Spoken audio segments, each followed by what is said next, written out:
भव्य ऑफर भव्य ऑफर भव्य ऑफर आपल्या आवडत्या सूर्या मार्टमध्ये 15 जून ते 15 ऑगस्ट 2026 दरम्यान 20,000 रुपयांच्या खरेदीवर मिळवा हमखास आकर्षक भेटवस्तू, निवडक माल, किफायती दर आणि शानदार गिफ्टची मेजवानी. तर सर्व काही एकाच छताखाली. मग उशीर कशाला? आजच भेट द्या सूर्या मार्ट, हनुमान नगर, खानापूर रोड, विटा. संपर्क 83 43 10.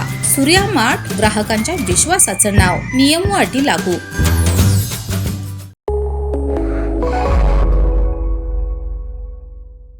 नमस्कार, मी मयुरी आणि आपण पाहत आहात 7 स्टार न्यूज.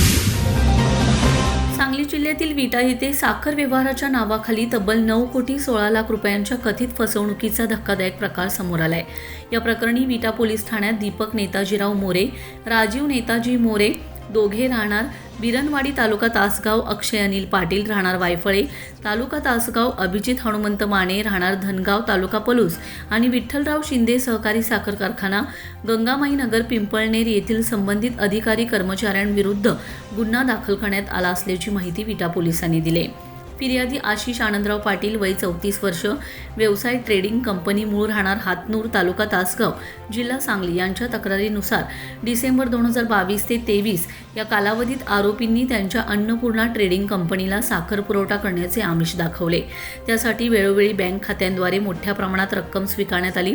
मात्र प्रत्यक्षात साखर पुरवठा न करता बनावट ई-वे बिल, GST बिले तयार करण्यात आली आणि साखरेने भरलेले ट्रक पाठवल्याचे खोटे कागदोपत्री दाखवून फसवणूक करण्यात आल्याचा आरोप केलाय.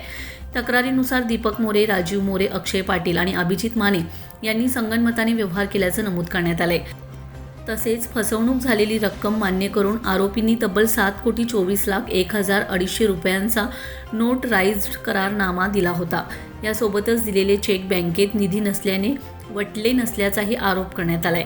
तपासातील कागदपत्रांनुसार 4 ते 6 जानेवारी 2023 दरम्यान फिर्यादीच्या नावावरील 7,70,20,154 रुपयांच्या साखरेचा कथित अपहार झाल्याचे तक्रारीत म्हटलंय. याशिवाय कृष्णरत्न सेल्स कॉर्पोरेशनकडून येणे असलेले 86,21,840 रुपये आणि farmer dream agro solutions private लिमिटेडकडून येणे असलेले 59,83,105 रुपये न दिल्यामुळे एकूण फसवणुकीची रक्कम 9,16,25,099 रुपयांपर्यंत पोहोचल्याचा दावा फिर्यादीने केलाय. या प्रकरणी विटा पोलीस ठाण्यात गुन्हा दाखल करण्यात आला असून पुढील तपास पोलीस उपनिरीक्षक काळे करीत आहेत. साखर उद्योगाशी संबंधित या कोट्यवधी रुपयांच्या कथित फसवणूक प्रकरणामुळे व्यापारी वर्तुळात मोठी खळबळ उडाली असून तपासातून आणखीन कोणती नावे आणि धक्कादायक माहिती समोर येते याकडे सर्वांचं लक्ष लागून राहिलंय. रमेश जाधव, 7 स्टार न्यूज, विटा.